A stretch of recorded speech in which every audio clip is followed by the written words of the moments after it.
जय हिंद साथियों, स्वागत है आप सभी का एजुकेशन की एट 6 में। रुख करते हैं बिहार की तरफ। दोस्तों, बिहार आज का सबसे अगर हॉट टॉपिक देखा जाए तो ये बिहार लोक सेवा आयोग का टीचर रिक्रूटमेंट का रिजल्ट डेट है।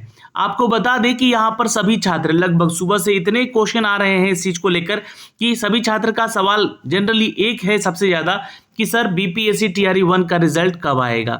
और जो कि आपको मैंने सुबह भी एक वीडियो अपडेट किया था, उस वीडियो को देखिएगा।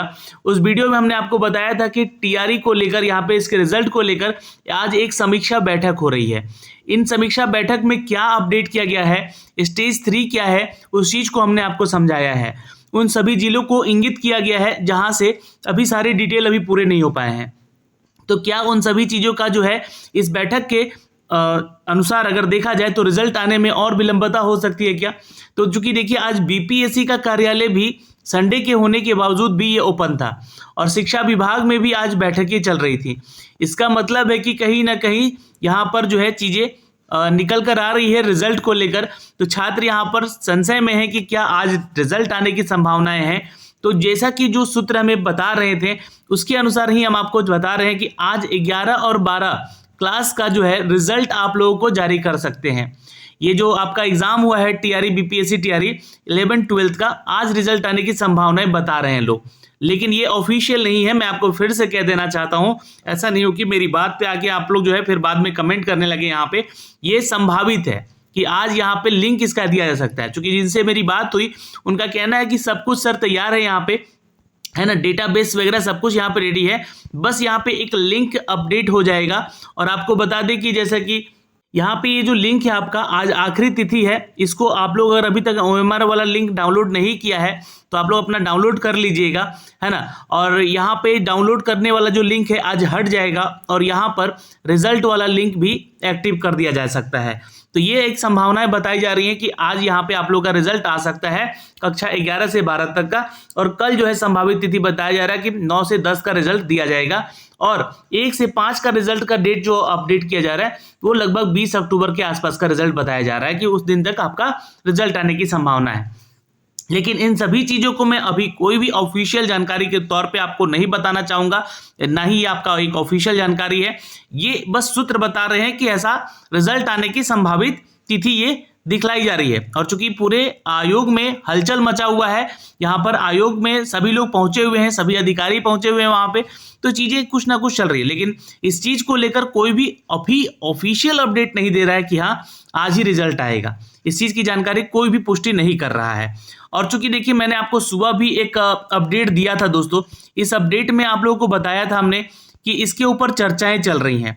और इस पे जो चर्चा चल रही है, यानी कि आज 15 अक्टूबर को शिक्षा विभाग भी यहाँ पर इसके ऊपर समीक्षा बैठक कर रहा है, जहां पर 12 बजे के बाद ये बैठक होना था और ये बैठक खत्म हो चुका है।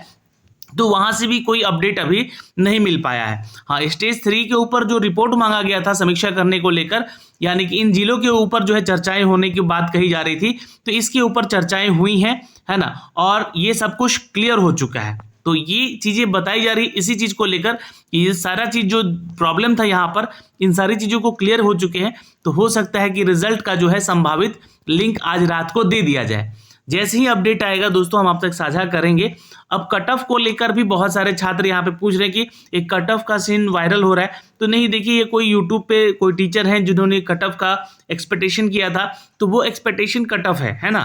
तो ये ध्यान में रखिएगा, उस कट ऑफ को लेकर यहाँ पे कोई भी अभी ऑफिशियल जानकारी नहीं दी गई। रिजल्ट आएगा उसके बाद आपका उसमें साथ साथ कट ऑफ भी जरूर बताया जाएगा आप लोगों को। लेकिन डॉक्यूमेंट्स को लेकर जो मैंने आपको पहले अपडेट दिया था, उन सभी डॉक्यूमेंट्स को आप अपने तरफ से रेडी रखिएगा।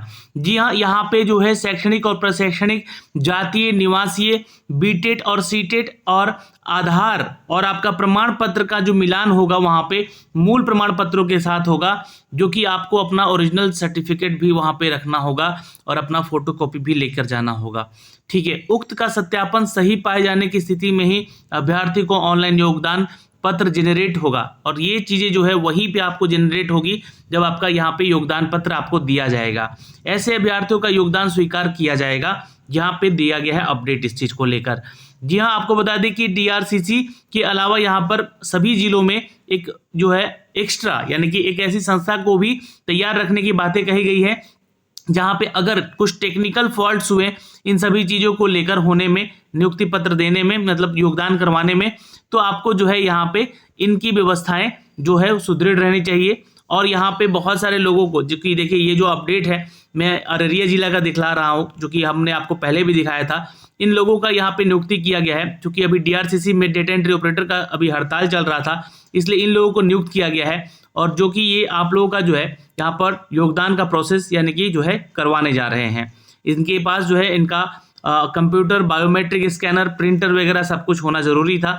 ये सारा चीज़ अपडेट किया गया था अररिया जिला में। तो ऐसे ही सभी जिलों को आदेश दिया गया है कि जल्द से जल्द आप लोग जो है इस चीज़ की तैयारी में लग जाए। तो आज भी इस समीक्षा बैठक में इस चीज़ की चर्चा हुई है कि सब कुछ तैयार है, कोई दिक्कत नहीं होना चाहिए।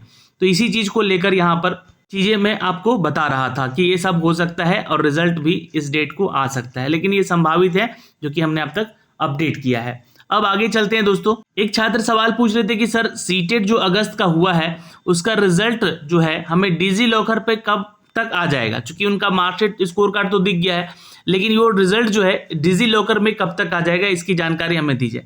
तो देखिए मैंने आपको नोटिफिकेशन अपडेट किया था और ये सीटेट की तरफ से अपडेट किया गया था कि आपकी ऑफिशियल वेबसाइट पे जो है आ जाएगा और उम्मीदवारों को मार्कशीट और योग्यता प्रमाण पत्र भी शीघ्र डिजी लॉकर में अपलोड कर दिया जाएगा। अब ये जो आपको बता दें कि सीटेट जुलाई वाला जो है ना आपका, ये अपने आवेदन पत्र में दिए गए हैं मोबाइल नंबर जो आपका, उसी के आधार पर आप लोग डिजी लॉकर डाउनलोड करेंगे, वहाँ पे आपको सारा चीज़ दिख जाएगा। उसी तरह यहाँ अगस्त वाला भी है जो कि एग्ज़ाम आप लोगों ने दिया है, सॉरी जुलाई अगस्त वाला ही है। तो अगस्त वाला जो एग्ज़ाम आप लोगों ने दिया है उसका रिजल्ट और आपका जो है मार्कशीट आपके डिजी लॉकर में इनबिल्ड हो जाएगा। ये लगभग अभी 1 से 1.5 महीने इसका समय लगेगा। तो ये सवाल उठ रहा था कि सर अगर हमारा डिजी लॉकर में हमारा मार्कशीट नहीं दिखा तो क्या हमें डीबी से बाहर कर दिया जाएगा? तो नहीं, ऐसा बिल्कुल नहीं है। देखिए अपीयरिंग वाले छात्रों को यहाँ पे मौका दिया गया था, तो सरकारें भी यहाँ पे जान रही है कि बहुत सारे ऐसे छात्र हैं जिनका कि डिजी लॉकर में उनका रिजल्ट अभी नहीं आया है, तो आप अपना हार्ड कॉपी जो है वेब पे जो आया हुआ है आपके रिजल्ट का वो वहाँ पे दिखाएंगे। तो ये चीज़ें हैं यहाँ पर, इस चीज़ को लेकर छात्र परेशान बिल्कुल अब ना होंगे। यहाँ पे एक सवाल और आ रहा था बहुत ज़्यादा, इसलिए मैंने सोचा कि इसके ऊपर भी आपको कुछ चर्चा दे दिया जाए, है ना, कि अगर NIOS जो है हमारा डीएलएड, NIOS से डीएलएड किया है और सेम सेशन में हमने स्नातक भी किया है तो क्या समस्या हो सकती है? तो देखिए यहाँ पर मैं बहुत सारे छात्रों को बताया कि देखिए NIOS सब कोई बोल रहे हैं कि ये तो डिस्टेंस कोर्स है, या मतलब अगर कहें तो यहाँ पे जो ये कोर्स है हम लोग डिस्टेंस से करते हैं और स्नातक हमारा रेगुलर डिग्री है, तो ये इसके साथ कर सकते हैं। लेकिन उनके साथ समस्या आएगी, बिल्कुल आएगी, जो लोग कहीं ना कहीं जैसे कि मान लीजिए टीचिंग कर रहे हैं, यानी कि कहीं पढ़ा रहे हैं, किसी स्कूल में, प्राइवेट स्कूल में ही पढ़ा रहे हैं, और NIOS के जरिए आप लोगों का ट्रेनिंग होता है सैटरडे और संडे को।